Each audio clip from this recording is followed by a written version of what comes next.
This is Dutch Dart. It's not a no crank. It's worse. This thing is completely dead. No dash, no lights, no click, nothing. People love saying take it to mechanic. Nah. Today I'm going to show you the real reason Dutch Dart have a good battery and still show basically zero power to the car. Watch this to the end because the test I'm about to do will tell you in 10 seconds if your problem is a ground. And this is the kind of problem that makes a shop waste hours. Quick walk around. This car is clearly been touched before. Inside we have got the BCM area open.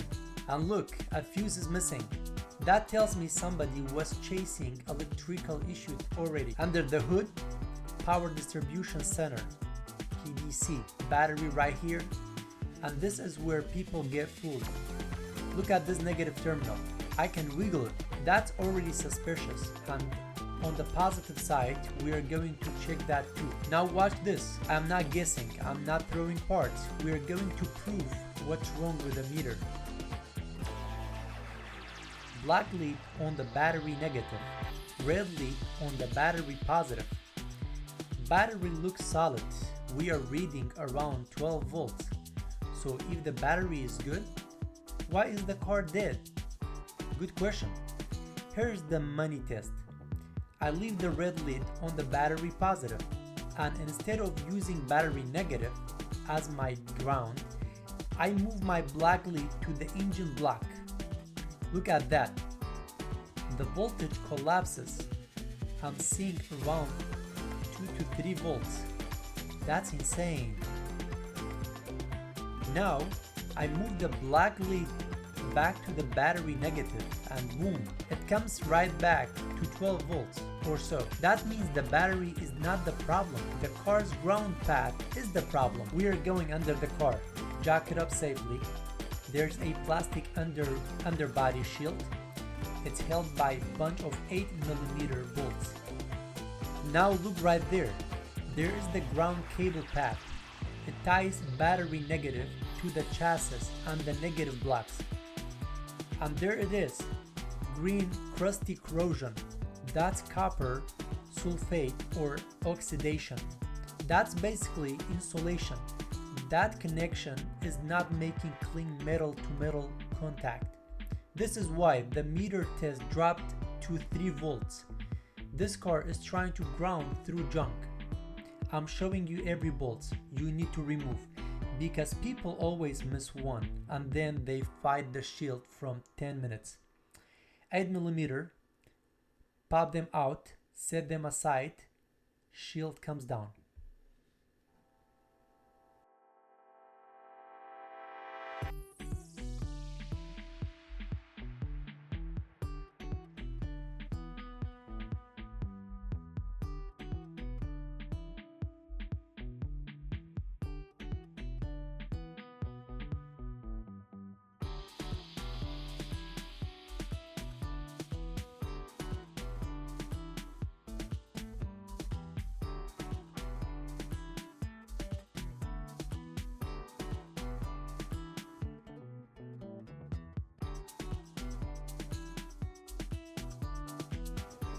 Alright, here you can see the 10mm bolt. I'm just trying to show you. Here we go.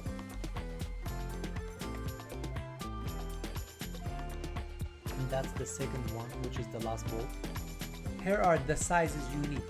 10mm for the connection, 13mm for the engine block connection. And the tight spot needs a slim ratchet wrench. This is not complicated, it's just tight and dirty.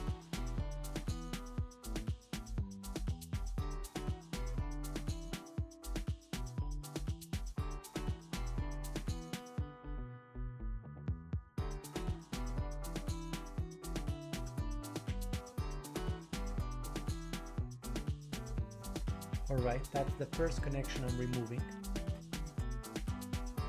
Remove. And now the last point to be removed, which is 13mm. Here's the 13mm.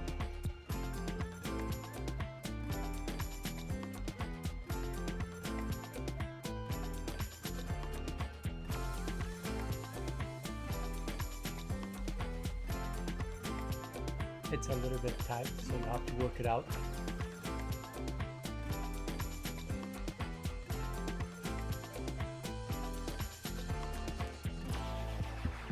Alright, let me move the last part.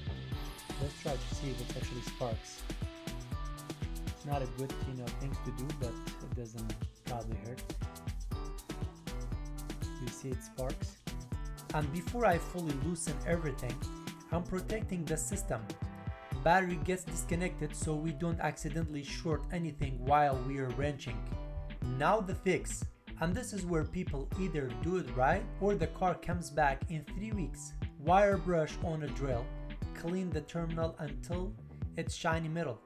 Then clean the chassis port too. That post has to be bare metal. No corrosion, no paint, no crust. Brake cleaner to remove grime. Then light protectants to reduce future corrosion. The goal is simple: metal touching metal, tight and protected.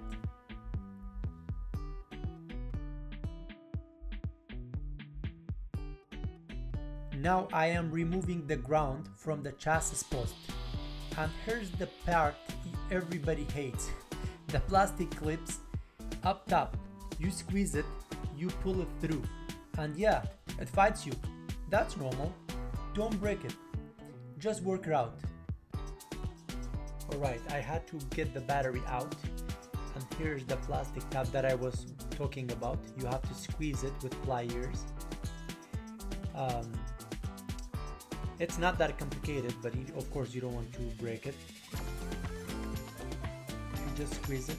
For me it's a little bit hard because I have a camera and I'm working one-handed. Just have to be patient. This is what it is. This is how it looks. You just squeeze it basically. And here we go. I squeezed it, now we just push it through.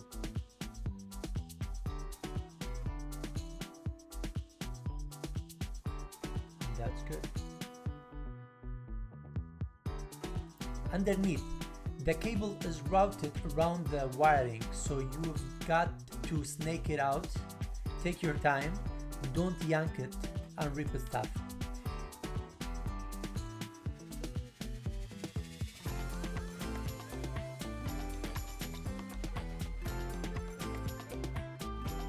Finally, cable is out. Look at this green, nasty bad contact. This right there is your no power problem. Alright, you can use a drill with a brush, whatever you have. Alright, now moment of truth. Small wire brush. Back inside, This is after I key cleaned on, it. boom, It's shiny. dash Cleaned it lights, really the well. car is alive again. That's Underneath what a as well. ground issue looks Sides. like. Completely dead, The end of the cable. 1 minute, fix the next. From the cable that goes back to the negative battery, and that's the brake cleaner that I cleaned with it a little bit. That's WD-40 in this spray bottle, and I'm spraying the contacts Just to make sure it's clean and all the corrosion is wiped away.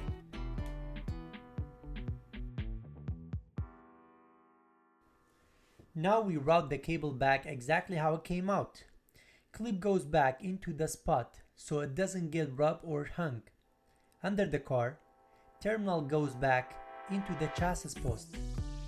Started by hand so you don't cross thread. Then the engine block connection goes on. Start by hand, then tighten. And yes, make it tight. This is not a kind of snug job. Bad ground comes from loose connection, so make sure it's tight. I'm trying to pull it from the top. Alright. This came off, I can put it back.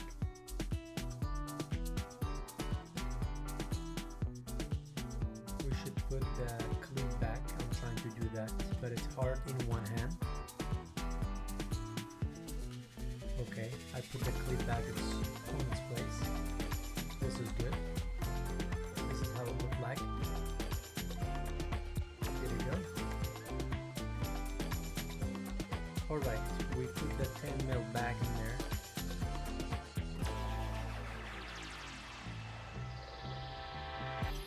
Like that, I'm zooming in. Clean. This is the 10 mil nut. Goes back there. Let's clean it out. I have not cleaned this one. Let's put some brake cleaner. Then dry it out, and then put contact cleaner or something like that. I use WD-40, but I don't advise that.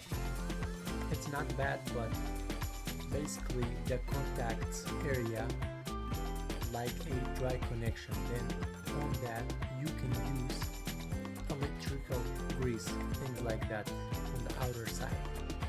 But since this was so corroded, I thought I should just put some WD-40 and some brake cleaner just so I get the corrosion out of the nut.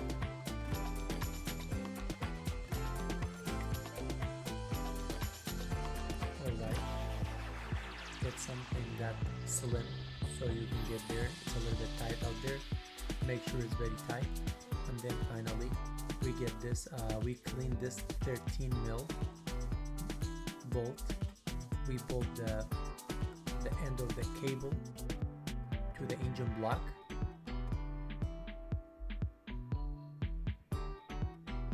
Almost there. There we go.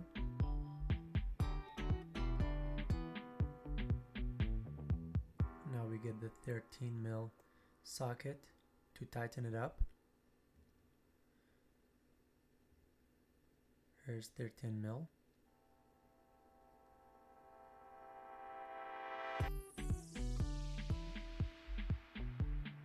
Alright, make it tight.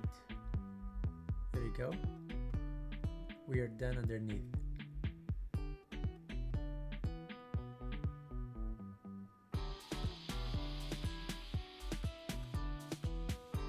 Now let's get the battery and put it back. We put the battery back.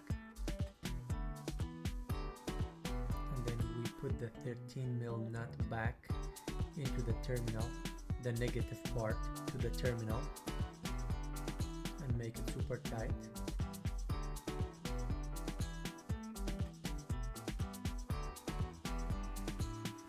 And then get this cleaner so we can clean the positive part on the battery terminal.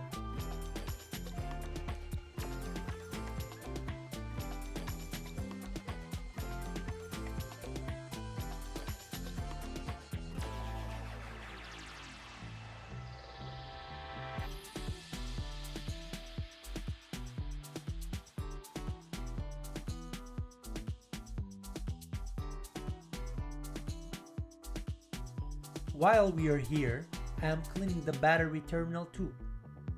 Inside the positive clamp, outside the battery post, get it clean. A lot of weird electrical problems start right here. Then tighten the positive terminal properly. Wiggle test if you can move it. It's not tight enough, tighter more. I think that's about it. And if you're wondering, this is my Japanese wrench called Vessels. It's electric and it's very helpful. Now we verify the fix the same way we diagnosed. Meter on DC.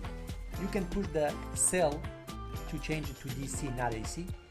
Red lid on the battery positive.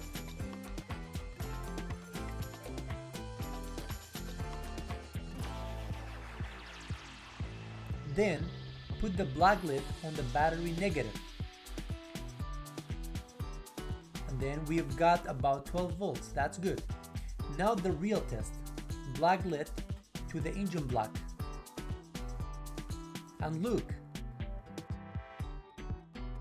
look at that, 12 volts again, same as the battery. That means the ground path is restored. That's the whole win right there.